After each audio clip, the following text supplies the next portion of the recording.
حضور کے خطوط جو ہے ان کا عنوان ہی ہوتا تھا اسلموا تسلیموا، مسلمان ہو جاؤ بچ جاؤ گے، مسلمان ہو جاؤ بچ جاؤ گے، اگر نہیں ہوتے تو ہم جنگ کے لیے آ رہے ہیں، ہم جنگ کے لیے آ رہے ہیں۔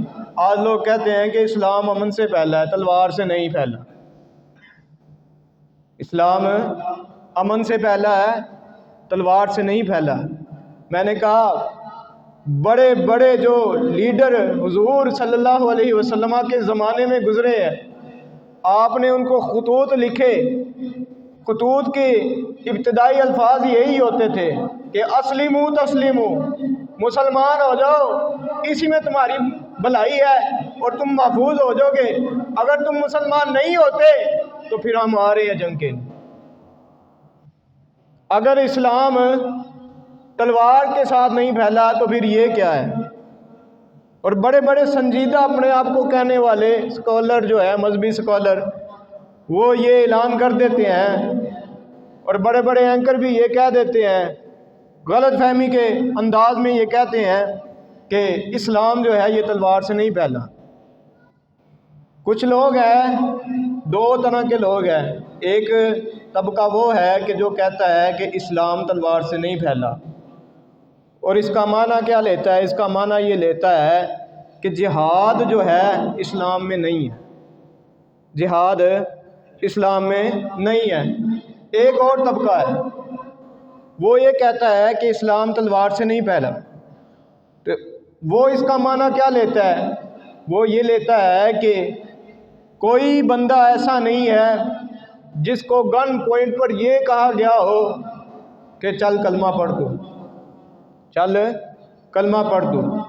تو جو یہ والا طبقہ ہے یہ اپنی جگہ پر ٹھیک ہے، یعنی جو لوگ یہ کہتے ہیں اسلام تلوار سے نہیں پھیلا، مطلب ان کا یہ ہوتا ہے کہ ہم نے کسی کو زبردستی یہ نہیں کہا کہ چل تو کلمہ پڑھ لے، چل تو کلمہ پڑھ لے۔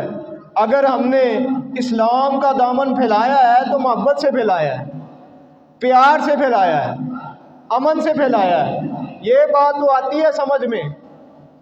اب اگر فلسطین میں جنگ لگی ہو اور یہودی جو ہیں یہ مسلمانوں پر مسلط ہو جائیں اور مسلمان ہو بھی کمزور، کوئی اسلامی ممالک ان کی مدد بھی نہ کر رہا ہو، پھر بندہ یہ بات کہے کہ اسلام جو ہے یہ تلوار سے نہیں پھیلا، تو پھر ایسے بے وقوف کو قرآن مجید کی ایک آیت پڑھ کے سنانی چاہیے کہ ڈرامے لکھنا کمال نہیں ہوتا، قرآن پڑھنا کمال ہوتا ہے، قرآن پڑھنا کمال ہوتا ہے۔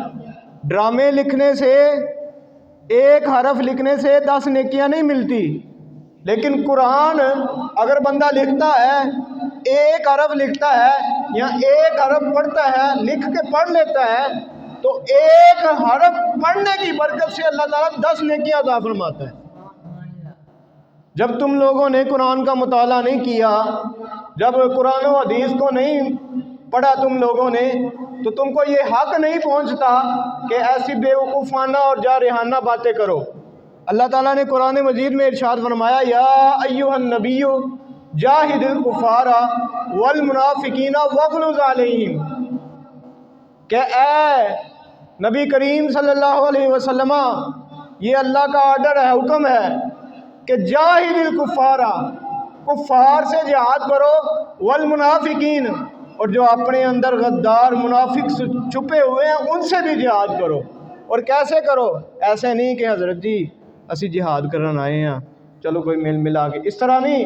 آگے قرآن نے اسلوب بیان فرمایا، قرآن کہتا ہے وَغْلُظْ عَلَيْهِمْ، ان پر سختی بھی کرو۔ سختی کا مطلب یہ ہوا کہ قرآن یہ خود یہ حکم دے رہا ہے تلوار اٹھاؤ، تلوار اٹھا کر رب جو ہے یہ فرما رہا ہے میری راہ میں کافروں کو قتل کرو۔